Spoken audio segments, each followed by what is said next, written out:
Hello साथियों, welcome back. Grow up मंत्रा में आपका हार्दिक स्वागत है। मैं आपका साथी अंकुर वर्मा एक बार फिर आपके सामने हाजिर हूं हमारी एक नई क्लास के साथ। जो हमने अपनी क्लास का सिलसिला शुरू किया UP triple S C PET के लिए, जो हमारी अभी परीक्षा आने जा रही है, होने जा रही है, तो उसी में हमने अपने टॉप 300 क्वेश्चन सेलेक्ट किए हैं करंट अफेयर्स के, जिसमें हम 30 क्वेश्चन हर एक क्लास में डिस्कस कर रहे हैं विद एक्सप्लेनेशन एंड कुछ पिक्चर्स के साथ। हम उसको समझने का, सीखने का प्रयास कर रहे हैं, याद करने का प्रयास कर रहे हैं। तो उसमें आज हमारी ये तीसरी क्लास होगी, जिसमें आज हम क्वेश्चन नंबर 61 टू 90 डिस्कस करेंगे। तो क्वेश्चन नंबर 61 से 90 आज हम अपनी क्लास तीसरी में करंट अफेयर्स में डिस्कस करेंगे। तो सभी साथियों का एक बार फिर से स्वागत करता हूं ग्रो अप मंत्रा में। बढ़ते हैं अपने आज की क्लास की ओर। चलिए, तो जैसा कि आप थंबनेल में देख ही चुके हैं, तो अब आप ज्यादा समय खराब नहीं करेंगे और अपने टॉपिक पर आ जाते हैं। तो अगर हम बात करें आज की क्लास के पहले क्वेश्चन की, तो लेके चलते हैं आपको क्वेश्चन की ओर। तो पहला क्वेश्चन आ चुका है।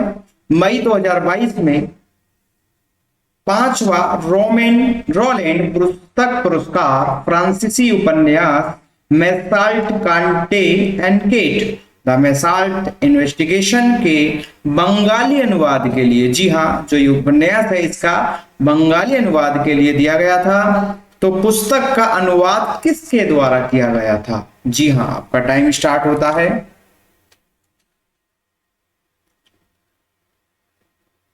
सभी लोग कमेंट करेंगे, कमेंट जरूर किए जाएं। वो बात अलग है कि सही है, क्या है, गलत है, वो बात की बात होती है। तो चलते हैं अपने उत्तर की ओर।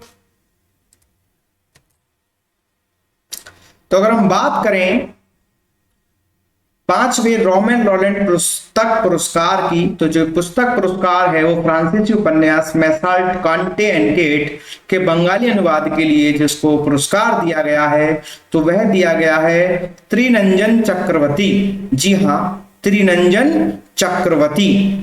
ये आपके सामने एक पिक्चर में भी है। रोलैंड बुक प्राइज 2022 शॉर्ट लिस्टेड, Bengali translated of French Nobel, ठीक है, मेसाल्ट कांटे एनकेट के लिए मिला है।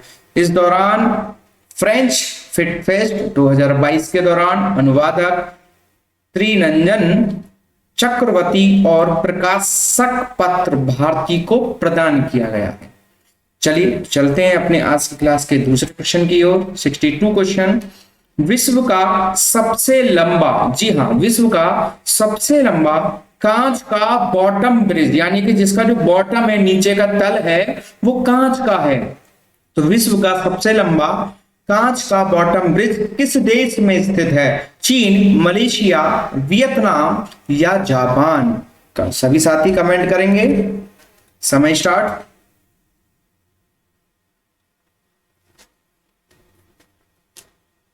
चलिए,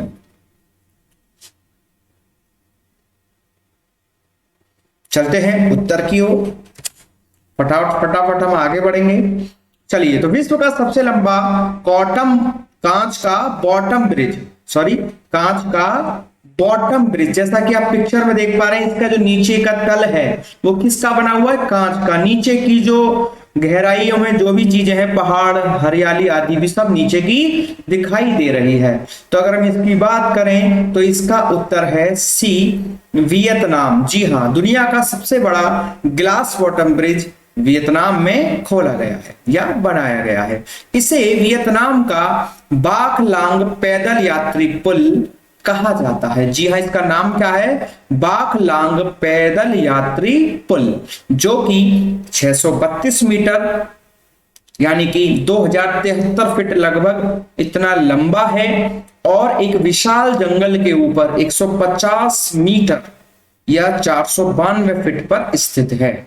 यह ग्वांगडोंग चीन में सबसे अब तक के, जो चीन का जो अब तक का सबसे लंबा था 526 मीटर ग्लास बॉटम ब्रिज के रिकॉर्ड को तोड़ता है। तो अब तक जो था हमारा, वो चाइना का जो था वह था पहले स्थान पर, जिसको अब वियतनाम के बाक लांग पैदल यात्री पुल ने क्या कर लिया है? उसका स्थान ले लिया है। अर्थात विश्व का पहला सबसे लंबा कांच का बॉटम ब्रिज बन गया है, वियतनाम देश से संबंधित है।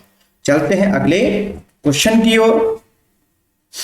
भारत की पहली उच्च प्रदर्शन वाली हरित प्रणोदन प्रणाली का परीक्षण किस कंपनी ने किया है? अग्रिकोल, क्रॉसमोस, अनंत टेक्नोलॉजीज, पिक्सेल या बेलाट्रिक्स एरोस्पेस। आपका समय शुरू होता है अब।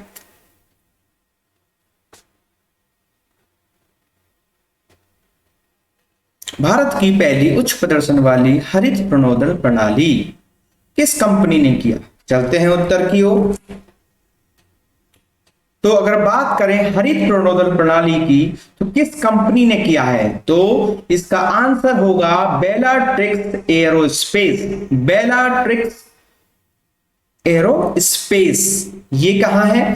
बेंगलुरु स्थित बेलाट्रिक्स एरोस्पेस ने पर्यावरण के अनुकूल हरित प्रणोदन प्रणाली का सफलतापूर्वक परीक्षण किया है, जो हाइड्रोजन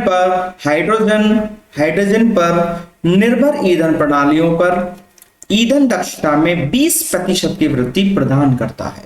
बेलाट्रिक्स द्वारा अपने हरित प्रणोदन प्रणाली का हालिया परीक्षण भी उपग्रहों के लिए एक अंतरिक्ष टैक्सी विकसित करने की कंपनी की खोज में एक महत्वपूर्ण मोड़ का संकेत भी देता है। तो अगर बात करें भारत की पहली उच्च प्रदर्शन वाली हरित प्रणोदन प्रणाली का परीक्षण किस कंपनी ने किया, तो बेंगलोर स्थित बेलाट्रिक्स एरोस्पेस ने किया। चलते हैं अगले क्वेश्चन की ओर। हाल ही में किस देश को 2022-24 के लिए association of Asian election authorities AAE का अध्यक्ष चुना गया है? जी हां, मलेशिया, मालदीव, भारत या वियतनाम। समय शुरू होता है आपका।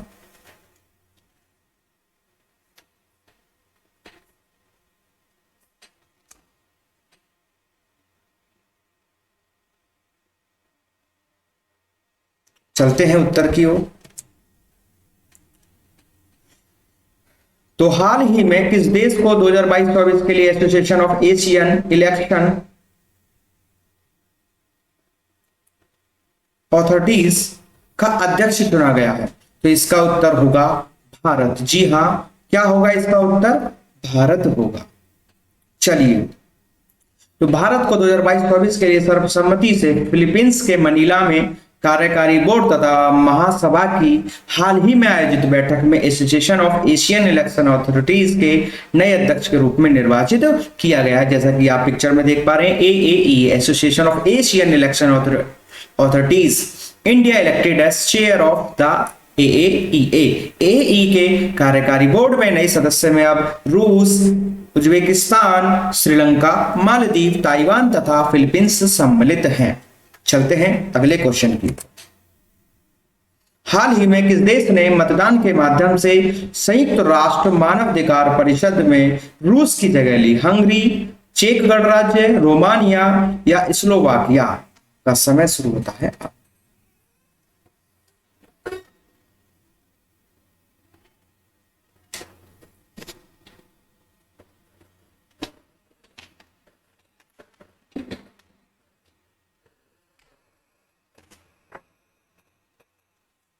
सभी साथी कमेंट करेंगे,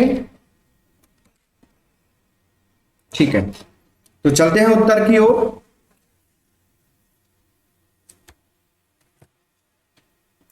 तो अगर हम बात करें हाल ही में किस देश ने मतदान के माध्यम से संयुक्त राष्ट्र मानवाधिकार परिषद में रूस की जगह ली, तो इसका आंसर होगा चेक गणराज्य। जी हां, UNHRC से रूस बाहर और चेक गणराज्य ने उसकी जगह ली है। संयुक्त राष्ट्र महासभा ने यूक्रेन में रूसी सैनिकों द्वारा मानवाधिकारों के घोर उल्लंघन के आरोपों पर, जी हां, जो संयुक्त राष्ट्र महासभा है उसने यूक्रेन में जो रूसी सैनिकों द्वारा जो मानवाधिकारों का घोर उल्लंघन के आरोपों के आधार पर रूस के निलंबन के बाद मानवाधिकार निकाय में रूस के स्थान पर चेक चेक गणराज्य को शामिल किया है। किसको किया है? चेक गणराज्य को शामिल किया है यूएन ने। रूस का मानवाधिकार परिषद में कोई स्थान नहीं है। ऐतिहासिक मतदान के बाद रूस परिषद के कामकाज में भाग नहीं ले पाएगा अब से। तो अब किसने स्थान ले लिया है? चेक गणराज्य ने ले लिया। चलते हैं अगले क्वेश्चन की ओर। भारत सरकार ने हाल ही में मई 2022 में संयुक्त राष्ट्र में किस भाषा के उपयोग का विस्तार करने के लिए 8 लाख अमेरिकी डॉलर का योगदान दिया है? भारत सरकार ने दिया है यूएन में यानी कि संयुक्त राष्ट्र में भाषा के विस्तार करने के लिए 8 लाख अमेरिकी डॉलर का योगदान दिया है। किसके लिए? संस्कृत के लिए, मराठी के लिए, गुजराती के लिए या हिंदी के लिए? बहुत ही थोड़ा सा सरल भी क्वेश्चन है। समय स्टार्ट होता है आपका। चारों भाषाओं में से अगर देखा जाए तो ऐसी भाषा को ही सेलेक्ट किया जाएगा जो ज्यादातर हमारे देश के राष्ट्र बोलते हो, राष्ट्र के नागरिक बोलते हो। चलिए तो चलते हैं उत्तर की ओर। बड़ा ही सिंपल आंसर है इसका, सरल उत्तर। भारत सरकार ने हाल ही में संयुक्त राष्ट्र में किस भाषा के उपयोग के विस्तार के लिए 8 लाख अमेरिकी डॉलर का योगदान दिया है? तो वह दिया है हिंदी के लिए। जी हाँ, किसके लिए दिया है? हिंदी में के लिए। यूएन में शामिल हो गई हमारी अब क्या? हिंदी। संयुक्त राष्ट्र 11 मई संयुक्त राष्ट्र में हिंदी भाषा के उपयोग को बढ़ावा देने के प्रयासों को जारी करने के लिए रखने के लिए भारत ने 8 लाख अमेरिकी डॉलर का सहयोग दिया है। भारत के स्थानीय उप प्रतिनिधि आर रविंद्र ने इस राशि का चेक संयुक्त राष्ट्र के वैश्विक संप्रेषण विभाग की उप निदेशक और प्रभारी अधिकारी न्यूज एंड मीडिया विभाग मीता भंसाली को सौंपा है। तो अब याद रखेंगे कि हिंदी यूएन में हिंदी के विस्तार के लिए 8 लाख अमेरिकी डॉलर भारत ने दिए हैं। चलते हैं अगले क्वेश्चन की ओर। Question number 67। किस व्यक्ति को एयर इंडिया के मुख्य कार्यकारी अधिकारी और प्रबंध निदेशक के रूप में नियुक्त किया गया? जी हां, एयर इंडिया के सीईओ, चीफ एग्जीक्यूटिव ऑफिसर और प्रबंध निदेशक मैनेजिंग डायरेक्टर के रूप में नियुक्त किया गया है। Campbell Wilson, Harish Manwani, Leslie Young या संजीव मेहता? समय स्टार्ट होता है आपका। सभी साथी कमेंट करेंगे।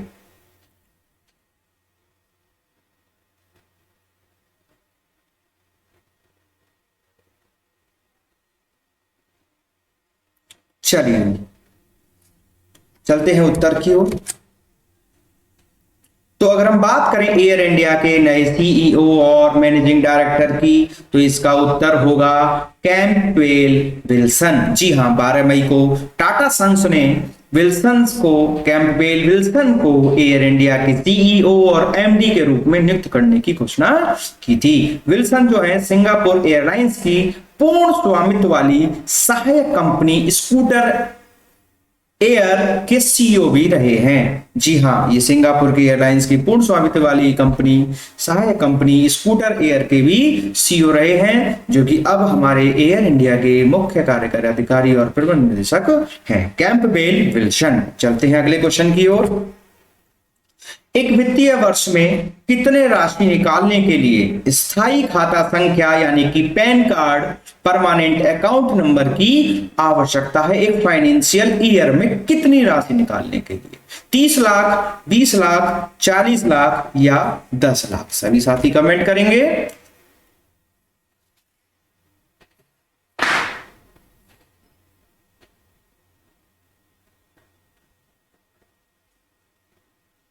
चलते हैं उत्तर की ओर। तो अगर हम बात करें एक फाइनेंशियल ईयर में कितनी राशि निकालने के लिए पैन कार्ड की जरूरत होती है, तो जैसा कि आप पिक्चर में देख रहे हैं आधार कार्ड और पैन कार्ड है।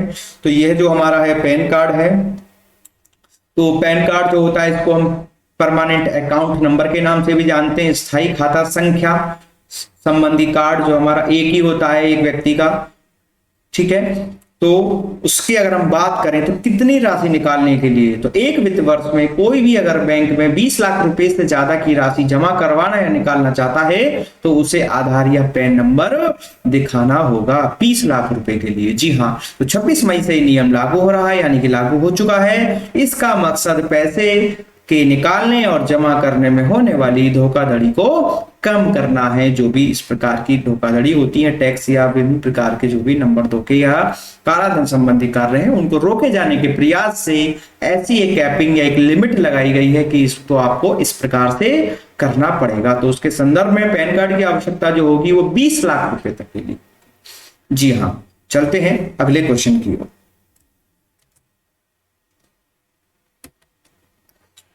किसे हाल ही में 25वें मुख्य चुनाव आयुक्त, चीफ इलेक्शन कमीशन, मुख्य चुनाव आयुक्त जो इलेक्शन कमीशन का जो चीफ होता है उसके रूप में नियुक्त किया गया था? हरिशंकर ब्रह्मा, राजीव कुमार, सुनील अरोड़ा या अचल कुमार ज्योति। समय शुरू होता है आपका। मुख्य चुनाव आयुक्त, 25वें मुख्य चुनाव आयुक्त कौन है? जी हां, चलते हैं उत्तर की ओर। तो अगर हम बात करें 25वें मुख्य चुनाव आयुक्त के रूप में तो कौन है, तो उसका उत्तर होगा राजीव कुमार। जी हां, राजीव कुमार बने 25वें मुख्य चुनाव आयुक्त। इनके कार्यकाल में होगा अगला आम चुनाव। जी हाँ, ये एक पिक्चर है जो आपको नेट से प्रोवाइड करी गई है जिसमें ऐसी कोई जानकारी है कि राजीव कुमार जो भी इनका फोटो है वो आपको दिखाई दे रहा होगा। तो राजीव कुमार ने आज देश के 25वें नए मुख्य चुनाव आयुक्त, चीफ इलेक्शन कमिश्नर के रूप में कार्यभार संभाल लिया है, यानी कि हैं केंद्रीय कानून मंत्री किरेन रिजिजू। जी हाँ, केंद्रीय कानून मंत्री किरेन रिजिजू ने राजीव कुमार को मुख्य चुनाव आयोग के रूप में नियुक्त करने की घोषणा की थी। इसी के साथ राजीव कुमार ने सुशील चंद्रा की जगह ले ली है। जी हाँ, तो इससे पहले कौन थे हमारे मुख्य चुनाव आयुक्त, अगर यह भी पूछ ले तो या किसके स्थान पर आए हैं, तो सुशील चंद्रा है जी इसका उत्तर। चलते हैं अगले क्वेश्चन की ओर। क्वेश्चन नंबर 70, शेख मोहम्मद बिन जायद अल नाहयान, जी हाँ, हाल ही में किस देश के राष्ट्रपति बने हैं? जी हाँ, किस देश के राष्ट्रपति बने हैं? संयुक्त अरब अमीरत, सऊदी अरब, कुवैत या कतर। जी हाँ, आपका समय शुरू होता है अब। शेख मोहम्मद बिन जायद अल नाहयान किस देश के राष्ट्रपति बने हैं? नाम बहुत ही बड़ा है। चलिए तो चलते हैं उत्तर की ओर। तो इसका सही उत्तर है संयुक्त अरब अमीरत, जिसे हम यूएई के नाम से भी जानते हैं। तो संघ की सर्वोच्च परिषद ने अब आबू धाबी के शासक शेख मोहम्मद बिन जायद अल नहयान को संयुक्त अरब अमीरत यूएई के राष्ट्रपति के रूप में चुना है। जैसा कि आप पिक्चर में इनका तस्वीर भी देख पा रहे हैं और साथ में है हमारे देश के प्रधानमंत्री नरेंद्र मोदी। चलते हैं अगले क्वेश्चन की ओर। अगला क्वेश्चन, मई 2022 में ऑर्गेनाइजेशनल इंटरनेशनल डेस कंस्ट्रक्ट ऑटोमोबाइल्स द्वारा जारी रिपोर्ट के अनुसार भारत ने जर्मनी को पीछे छोड़ते हुए दुनिया का कौन सा सबसे बड़ा वाहन बाजार बन गया है? तो अगर ऑटोमोबाइल्स की बात करें तो वाहनों से संबंधित होती है, व्हीकल्स, कार आदि जो हमारे बड़े बड़े वाहन हैं, जो भी इस प्रकार के व्हीकल से संबंधित चीजें होती हैं उसको ऑटोमोबाइल सेक्टर बोला जाता है। तो अगर हम बात करें भारत ने जर्मनी को पीछे छोड़ते हुए दुनिया का कौन सा ऑटोमोबाइल सेक्टर में या वाहन बाजार में नंबर व स्थान हासिल किया है? ए 5वां, पहला, चौथा या दूसरा स्थान प्राप्त किया है? तो सभी साथी कमेंट करेंगे कौन सा स्थान प्राप्त किया है।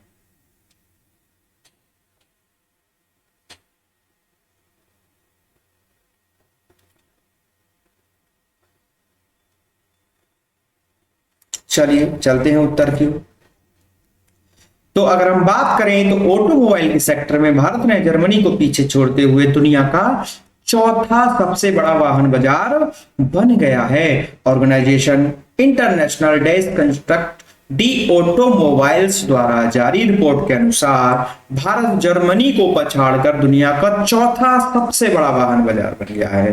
पहले स्थान पर चीन है, दूसरे स्थान पर अमेरिका, तीसरे स्थान पर जापान है। पहले स्थान पर चीन, दूसरे पर अमेरिका और तीसरे पर हमारा जापान। और भारत का ऑटोमोबाइल सेक्टर के बाजार में या विश्व के वाहन बाजार के क्षेत्र में अगर हम बात करें तो भारत का चौथा स्थान है, जैसा कि आप पिक्चर में कार्स आदि देख रहे हैं। चलते हैं अगले क्वेश्चन की ओर। क्वेश्चन नंबर 72, नजरायण टैंक पक्षी अभयारण्य किस राज्य में स्थित है? नजरायण टैंक पक्षी अभयारण्य तेलंगाना, तमिलनाडु, केरल या आंध्र प्रदेश? आपका समय स्टार्ट होता है। सभी साथी कमेंट करेंगे, कमेंट जरूर करते रहें। चलते हैं उत्तर की ओर। तो अगर हम बात करें नजरायण टैंक पक्षी अभयारण्य किस राज्य में अवस्थित है या स्थित है, तो इसका उत्तर होगा तमिलनाडु। जी हाँ, क्या उत्तर होगा? तमिलनाडु। नजरायण टैंक को तमिलनाडु का 17वां पक्षी अभयारण्य घोषित किया गया है। जी हाँ, हमारे अभयारण्य और आदि में से भी एग्जाम में क्वेश्चन पूछे जाते हैं, तो उसकी दृष्टि से बहुत ही इंपॉर्टेंट क्वेश्चन बन गया है। यह राज्य के यानी कि तमिलनाडु के त्रिपुर जिले में संरक्षित पक्षी विहार हॉटस्पॉट है। नारायण टैंक को सरकार पेरियापालयम जलाशय के रूप में भी जाना जाता है। तो जैसे कि आप पिक्चर में देख पा रहे हैं, पक्षी अभयारण्य है ये हमारा नजरायण टैंक पक्षी अभयारण्य तमिलनाडु में स्थित है। Become Tamil Nadu 17th bird sanctuary. जी हाँ, चलते हैं अपने अगले क्वेश्चन की ओर। हाल ही में किसे बॉम्बे स्टॉक एक्सचेंज लिमिटेड के अध्यक्ष के रूप में नियुक्त किया गया है? बॉम्बे जो स्टॉक एक्सचेंज है उसके अध्यक्ष के रूप में किसे नियुक्त किया गया है? एस मुंद्रा, टीसी सुशील कुमार, आशीष कुमार चौहान या जयश्री व्यास? जयश्री व्यास। सभी साथी कमेंट करेंगे, समय आपका शुरू हो चुका है।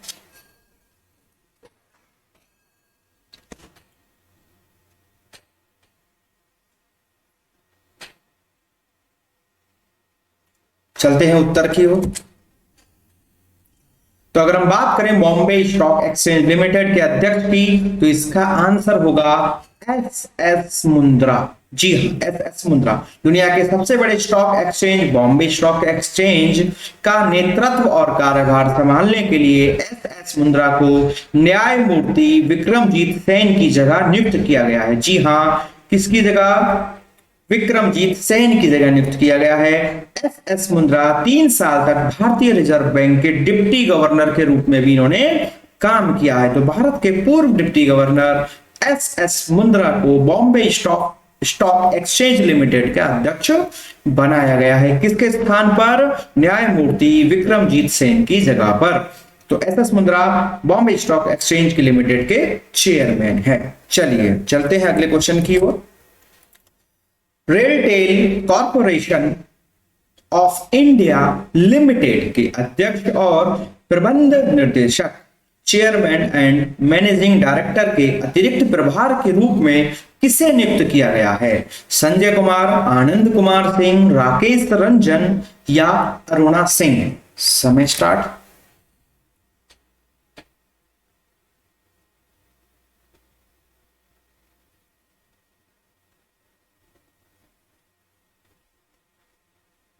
चलिए चलते हैं उत्तर की ओर। तो अगर हम बात करें RailTel corporation of India limited के अध्यक्ष और प्रबंध निर्देशक, तो इनका उत्तर है अरुणा सिंह। जी हाँ, रेलटेल के लिए जो हमारे अध्यक्ष और managing director, chairman and managing director के अतिरिक्त प्रभार के रूप में चुना गया है, तो इसका उत्तर है अरुणा सिंह, जैसा कि आप पिक्चर में इनका तस्वीर भी देख पा रहे हैं। चलते हैं अगले क्वेश्चन, क्वेश्चन नंबर 75। ग्रीन को समूह, जी हाँ, ग्रीन को समूह किस राज्य में विश्व की सबसे बड़ी एकीकृत अक्षय ऊर्जा भंडारण परियोजना स्थापित करेगा? जी हाँ, जो हमारा ग्रीन को समूह है वो विश्व की सबसे बड़ी एकीकृत अक्षय ऊर्जा भंडारण परियोजना स्थापित कर रहा है। तो पूछा जा रहा है कि किस राज्य में करेगा? कुर्नूल आंध्र प्रदेश, रीवा मध्य प्रदेश, जोधपुर राजस्थान या रामनाथपुरम तमिलनाडु। समय शुरू होता है आपका।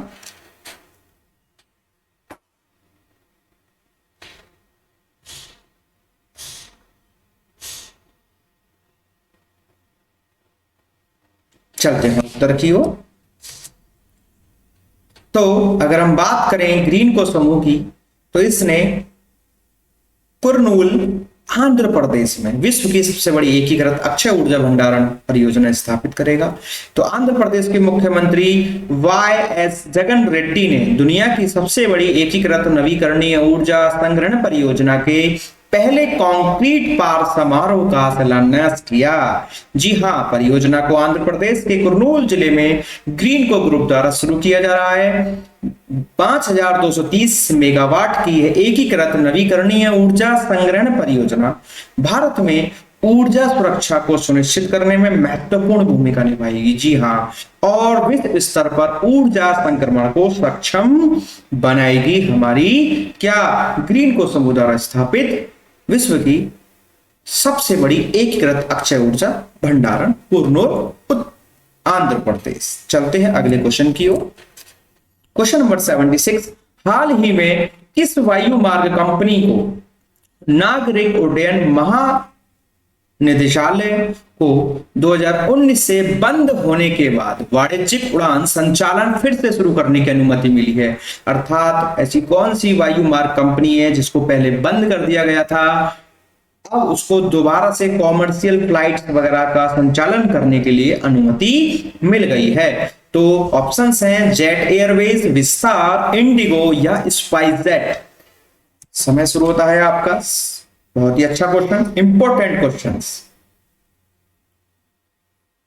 बहुत ही एग्जाम में आने लायक क्वेश्चन है, सभी साथी अच्छे से याद कर लेंगे। चलते हैं उत्तर की ओर। तो कौन सी कंपनी है या वायु मार्ग कंपनी है जिसको कॉमर्शियल फ्लाइट दोबारा से संचालन करने के लिए अनुमति मिली है? तो इसका उत्तर होगा जेट एयरवेज। जी हां मेरे साथियों, मेरे दोस्तों, तो इसका उत्तर है जेट एयरवेज।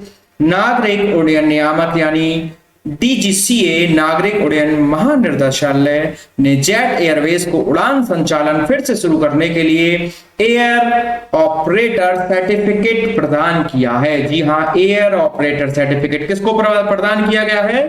तो जेट एयरवेज को किया गया है। वित्तीय संकट के कारण एयरलाइन को डीजीसीए की मंजूरी 3 साल बाद मिली है। जी हां, तो उत्तर होगा जेट एयरवेज। चलते हैं अगले क्वेश्चन की ओर। रिजर्व बैंक ऑफ इंडिया ने विनियमित संस्थाओं में ग्राहक सेवा मानकों की समीक्षा के लिए, जी हां, आरबीआई ने विनिमय संस्थाओं में जो एक्सचेंज जो इंस्टीट्यूशनल्स हैं में ग्राहक सेवा मानकों की समीक्षा के लिए एक 6 सदस्यीय समिति का गठन किया है। इस समिति के अध्यक्ष कौन हैं? किसको अध्यक्ष चुना गया है? जो आरबीआई द्वारा एक समिति बनाई गई है, तो उसके अध्यक्ष बताने हैं राजश्री वरहदी, विभू प्रसाद कानूनगो, अमिता सहगल या अतुल कुमार गोयल। समय शुरू होता है आपका। सभी साथी कमेंट करेंगे।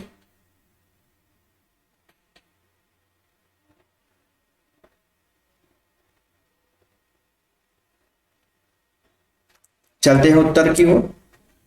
तो इसका आंसर है विभू प्रसाद कानूनगो। जी हां, कौन है विभू प्रसाद कानूनगो? तो भारतीय रिजर्व बैंक ने 6 सदस्यीय समिति का प्रमुख पूर्व डिप्टी गवर्नर, जी हां, आरबीआई के पूर्व डिप्टी गवर्नर बीपी कानूनगो को बनाया है। किसका? विनियमित संस्थाओं में ग्राहक सेवा मानकों की समीक्षा के लिए। जी हां, आरबीआई एक संस्था है जो बैंकिंग और जो भी ऐसे फाइनेंशियल इंस्टीट्यूशंस हैं उसकी गाइडलाइन को तैयार करती है। किसी भी प्रकार से किसी भी ग्राहक का या एक उसके कस्टमर्स का अहित ना हो, कोई नुकसान ना हो, इन सब पर समय समय पर नई नई गाइडलाइन बनाती रहती है और इस प्रकार से अपने कार्य करती है। तो उसमें नई नई समिति गठन करती रहती है। तो उसी प्रकार की एक समिति यह भी है जिसमें अध्यक्ष इनको किसको चुना गया है? पूर्व डिप्टी गवर्नर बीपी कानूनगो को बनाया गया है। चलते हैं अगले क्वेश्चन की ओर।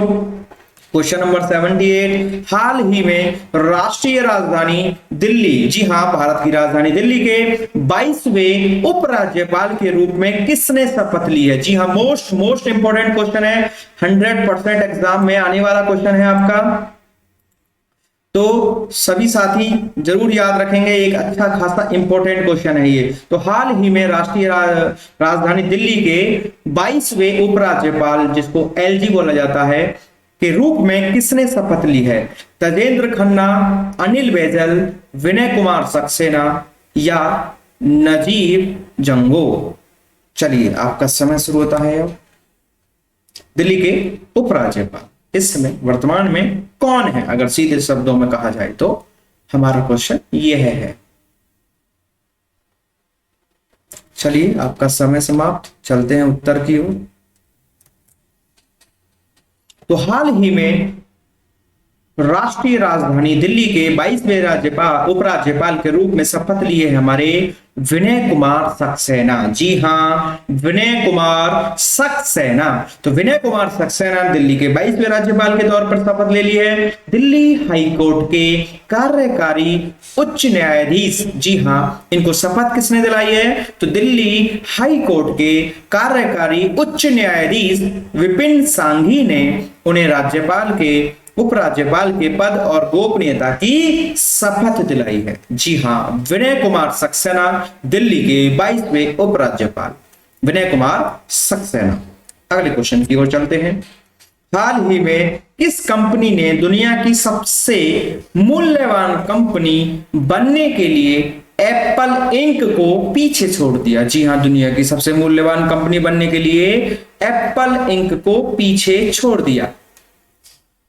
Saudi Aramco, Amazon, Tesla Inc, Alphabet Inc? समय शुरू होता है आपका, सभी साथी कमेंट करेंगे।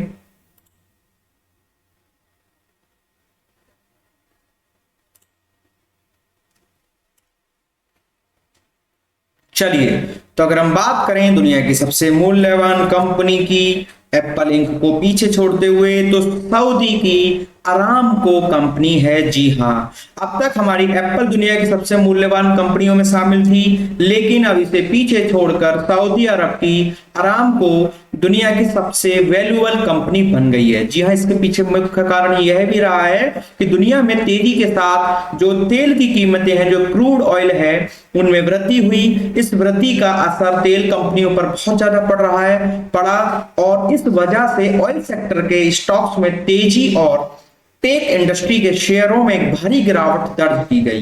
जी हां, तो ऑयल सेक्टर के जो स्टॉक्स हैं उनमें तेजी आई और टेक इंडस्ट्री के शेयरों में भारी गिरावट दर्ज की गई। इसके चलते हमारी सऊदी की अरामको कंपनी के जो शेयरों में तेजी का असर जो भी है, जो तेल इंडस्ट्री के शेयरों में जो तेजी का असर मिला, इस प्रकार से जो भी क्रूड ऑयल की कीमतों में वृद्धि हुई और सारी चीजें हुई, उसका जो काफी हद तक फायदा हमारी सऊदी की अरामको कंपनी को मिला, जिसके कारण एप्पल कंपनी को, जो दुनिया की सबसे मूल्यवान कंपनियों में शामिल थी अब तक, उसको पछाड़ते हुए ये अब विश्व की दुनिया की सबसे मूल्यवान कंपनियों में शामिल हो गई है सऊदी की अरामको। जी हाँ, तो याद रखेंगे, अब हमारी दुनिया की सबसे मूल्यवान कंपनी कौन है? एप्पल इंक नहीं है, कौन है? सऊदी की अरामको। जी हाँ, ये क्रूड ऑयल, तेल सेक्टर, रिफाइनरी आदि से संबंधित सेक्टरों में काम करती है।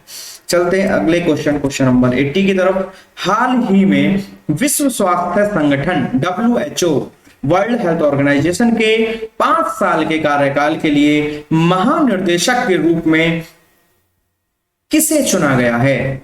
जी हां, जनरल डायरेक्टर के रूप में WHO के जनरल डायरेक्टर या महानिर्देशक के रूप में किसे चुना गया है? इरासिंदवी, टेड्रोस अधनोम घेब्रेयेसस या मार्गरेट चान या एंडर्स नॉर्डस्ट्रॉमी? चलिए, सभी साथी कमेंट करेंगे, समय आपका शुरू हो चुका है।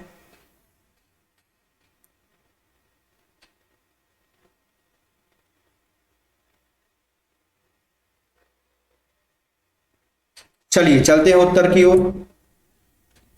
तो अगर हम बात करें WHO के महानिर्देशक के रूप में, तो इसका उत्तर होगा टेड्रोस अधनोम घेब्रेयेसस। जी हां, विश्व स्वास्थ्य संगठन ने 16 अगस्त 2022 से दूसरे कार्यकाल के लिए टेड्रोस एडनॉम घेब्रेयेसस को WHO के महानिर्देशक के रूप में फिर से नियुक्त किया गया है।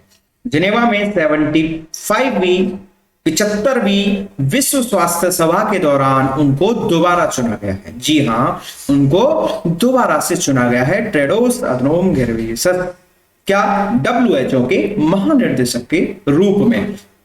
चलिए अगला क्वेश्चन नंबर 81, हाल ही में किस देश ने बंगाल की उत्तरी खाड़ी में भारत के साथ कोऑर्डिनेट पेट्रोल के चौथे संस्करण का आयोजन किया? जी हां, पाकिस्तान के साथ, बांग्लादेश के साथ, इंडोनेशिया या सिंगापुर के साथ। आपका समय स्टार्ट होता है।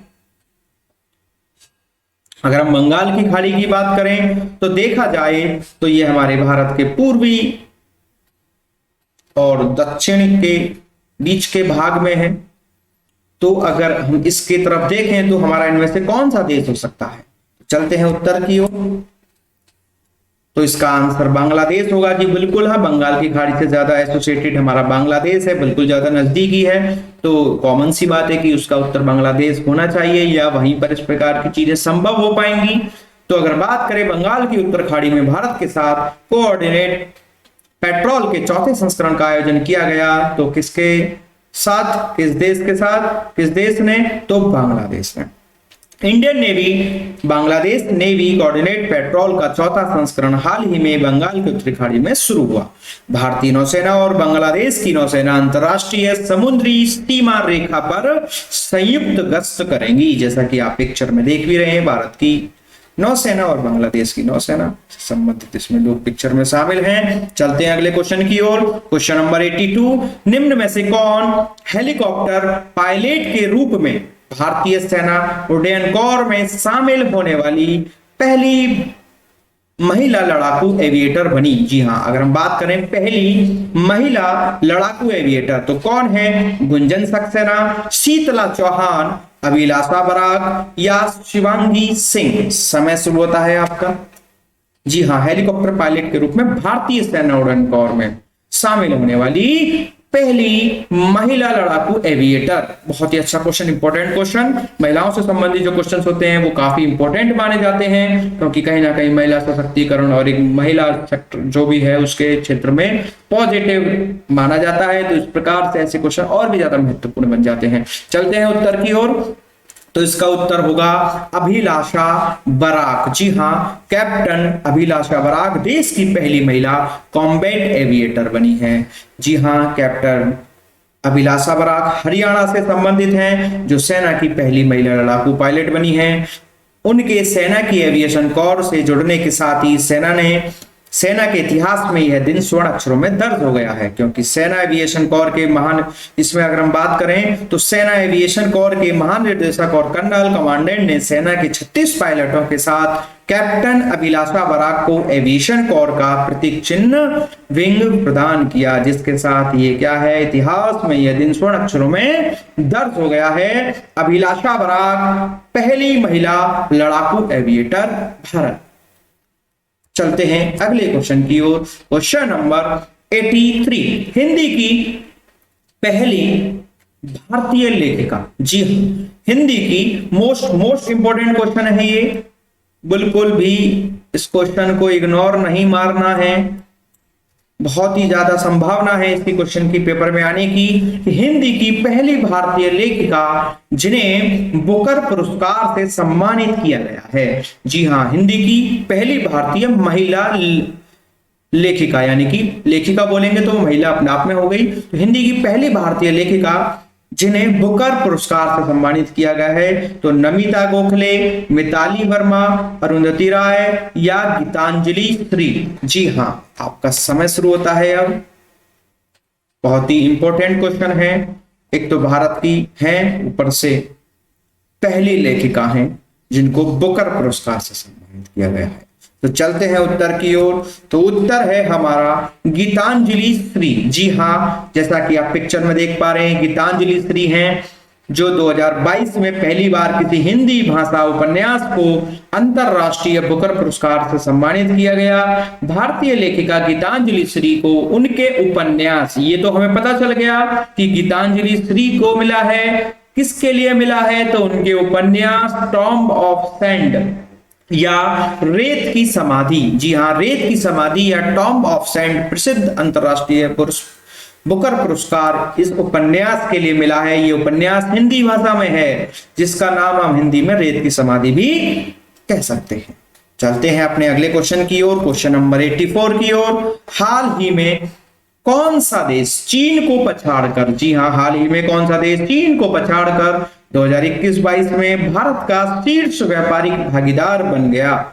जी हाँ, चीन को पछाड़कर कौन सा देश है जो भारत का शीर्ष व्यापारिक भागीदार बन गया?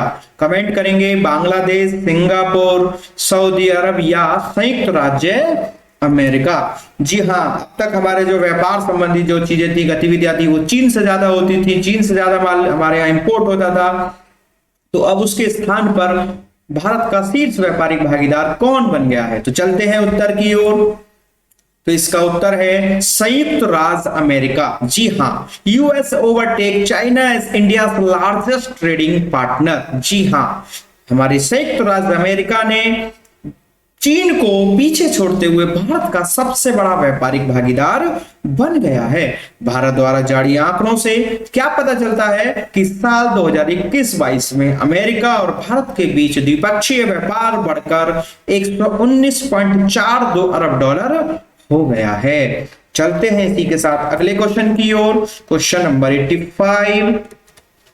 मई 2022 को पीएम जन आरोग्य योजना, प्रधानमंत्री जन आरोग्य योजना के तहत 100% परिवारों को शामिल करने वाला भारत का पहला जिला शामिली, सांबा, सीकर या सहारनपुर? सभी साथी कमेंट करेंगे। आपका समय शुरू हो चुका है। अब पीएम जन आरोग्य योजना के तहत 100% परिवारों को शामिल करने वाला भारत का पहला जिला। जी हाँ, पीएम जन आरोग्य योजना भारत का पहला जिला 100% परिवार को शामिल करने वाला। तो देखते हैं उत्तर। तो उत्तर है सांबा, जे एंड के यानी कि जम्मू एंड कश्मीर में सांबा में। केंद्र शासित प्रदेश जम्मू और कश्मीर में जम्मू संभाग का सांबा जिला आयुष्मान भारत प्रधानमंत्री जन आरोग्य योजना के तहत 100% घरों को कवर करने वाला भारत का पहला जिला बन गया। जी हाँ, जिले के सभी वीडियो कार्यालयों में 11 अप्रैल से 21 अप्रैल तक राज्य स्वास्थ्य एजेंसी द्वारा आयोजित एक विशेष पंजीकरण अभियान के समापन के बाद जिले ने यह उपलब्धि हासिल की है। तो पीएम जन आरोग्य योजना के तहत भारत का पहला जिला जिसने 100% परिवारों को शामिल किया है, तो वह हमारा जम्मू कश्मीर का सांबा। अगला क्वेश्चन, मई 2022 को Times higher education impact ranking 2022 में कौन सा विश्वविद्यालय शीर्ष पर रहा? Times higher education impact ranking 2022 में कौन सा विश्वविद्यालय शीर्ष पर रहा? तो Arizona university, western university Canada, IISc Bengaluru या वेस्टर्न सिडनी यूनिवर्सिटी? आपका समय शुरू होता है। क्वेश्चन नंबर 86, सभी साथी कमेंट करेंगे, उत्तर देते रहें। बहुत ही महत्वपूर्ण क्वेश्चन है जो आपके सामने चर्चा किए जा रहे हैं, खाली यूपीएससी पैट में नहीं, जो भी आसपास इस समय हमारे परीक्षाएं सभी के लिए महत्वपूर्ण क्वेश्चन है, उनमें एग्जाम में ये क्वेश्चन देखे जाने की पूरी संभावना है। तो चलते हैं उत्तर की ओर।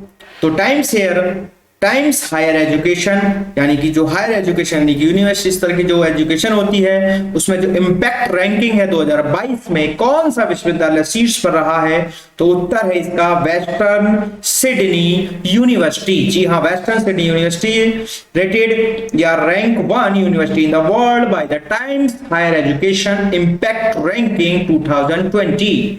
चलते हैं अगले क्वेश्चन की ओर। मई 2022 को IWF जूनियर विश्व चैंपियनशिप में स्वर्ण पदक जीतने वाली पहली भारतीय महिला, जी हाँ पहली भारतीय महिला कौन है? तरुण वर्मा, हर्षदास शरद गरुड़, शेर बहादुर सिंह या विश्वेंद्र शर्मा? आपका समय शुरू होता है अब। Question number 87।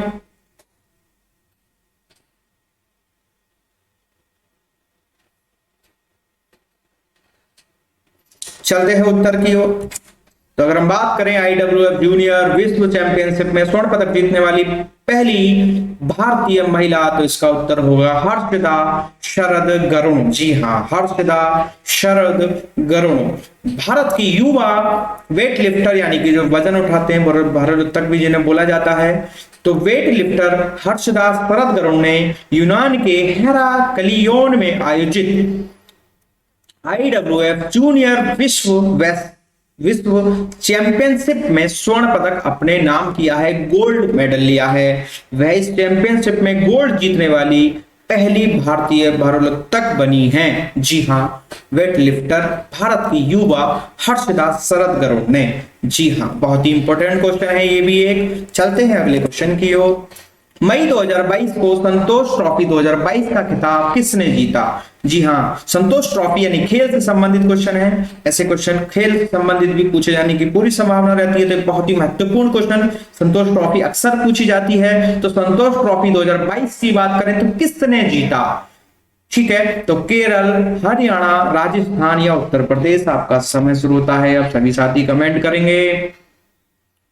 केरल, हरियाणा, राजस्थान या उत्तर प्रदेश। संतोष ट्रॉफी 2022 का किसने जीता? चलते हैं उत्तर की ओर। संतोष ट्रॉफी 2022 का खिताब तो जीता है हमारे केरल ने। जी हाँ, केरल ने मलप्पुरम, केरल के मंजेरी स्टेडियम में 7वीं बार, जी हाँ, केरल ने 7वीं बार संतोष ट्रॉफी 2022 एक फुटबॉल टूर्नामेंट के 75वें संस्करण में खिताब जीता है। कौन सी बार? 7वीं बार केरल ने फुटबॉल टूर्नामेंट के 75वें संस्करण संतोष ट्रॉफी 2022 में केरल जीती है, जिसमें उसने 7वीं बार जीता है। केरल ने फाइनल मैच में पेनल्टी शूट आउट में 5-4 के स्कोर से पश्चिमी बंगाल को हराकर चैंपियनशिप जीती। तो किसको हराया था?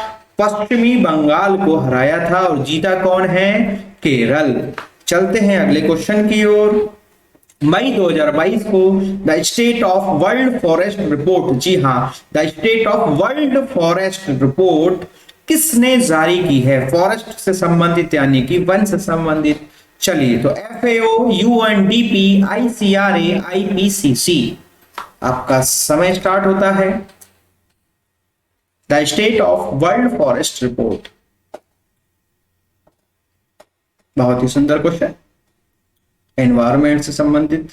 चलते हैं उत्तर की ओर। तो state of world forest report जारी की है हमारे FAO, food and agriculture organization, United Nation की एक संस्था या ब्रांच कह सकते हैं। एक वो है संस्था जो यूनाइटेड नेशन से एसोसिएटेड है। तो United Nation FAO, food and agriculture organization, संयुक्त राष्ट्र खाद्य और कृषि संगठन द्वारा state of the world forest 2022, जिसको SOF 2022 कह सकते हैं, रिपोर्ट जारी की गई है। जी हाँ, किसने? United Nation food and agriculture organization the state of world forest report जारी की। इसी के साथ हमारी आज की क्लास का अंतिम क्वेश्चन नंबर 90 आपके सामने। सभी साथी भरपूर कमेंट करेंगे और उसके बाद हम अपने आज की क्लास का उत्तर देते हुए आज की क्लास को ही समाप्त करेंगे। तो आज का क्वेश्चन आज की क्लास का अंतिम क्वेश्चन, मई 2022 को जारी global crypto index, crypto currency आपको हमने पिछली क्लास में भी चर्चा की थी। तो ग्लोबल क्रिप्टो एडॉप्शन इंडेक्स, जी हाँ, यानी कि जो ग्लोबली वैश्विक स्तर पर जो क्रिप्टो को एडॉप्ट कर रहे हैं, उसको यूज कर रहे हैं, उसको शामिल कर रहे हैं, तो उस आधार पर ग्लोबल क्रिप्टो एडॉप्शन इंडेक्स में कौन शीर्ष पर रहा है, यानी किसने ज्यादा इसको स्वीकार किया है। अगर ऐसी आंकड़ों के आधार पर बात की जाए तो किसका स्थान आएगा? चीन, जापान, USA या ऑस्ट्रेलिया। जी हाँ, सभी साथी कमेंट करेंगे। अंतिम क्वेश्चन है, समय शुरू हो चुका है, भरपूर कमेंट करेंगे। बहुत ही अच्छा क्वेश्चन, आज की क्लास का अंतिम क्वेश्चन। और इसी के साथ हम चलते हैं उत्तर की ओर, और हमारा उत्तर यह रहा यूएसए, जी हाँ, ग्लोबल क्रिप्टो एडॉप्शन इंडेक्स, जिसमें हमारा बिटकॉइन आदि, एथेरियम और भी बहुत सारे हैं कॉइन्स हैं जिनको हम क्रिप्टो करेंसी कहते हैं। तो संयुक्त राज्य अमेरिका ने, यूएसए, यूनाइटेड नेशन अमेरिका ने 49.95 अरब डॉलर के साथ के लाभ के साथ सबसे पहले स्थान पर है। और अगर हम भारत की बात करें ग्लोबल क्रिप्टो एडॉप्शन इंडेक्स की, तो भारत ने 21वां स्थान हासिल किया है 1.85 अरब डॉलर के लाभ के साथ। जी हाँ, India ranks second in term of crypto addition in the world 2021 global crypto one. इसमें 22 लिख गया है, 21 आएगा, सॉरी।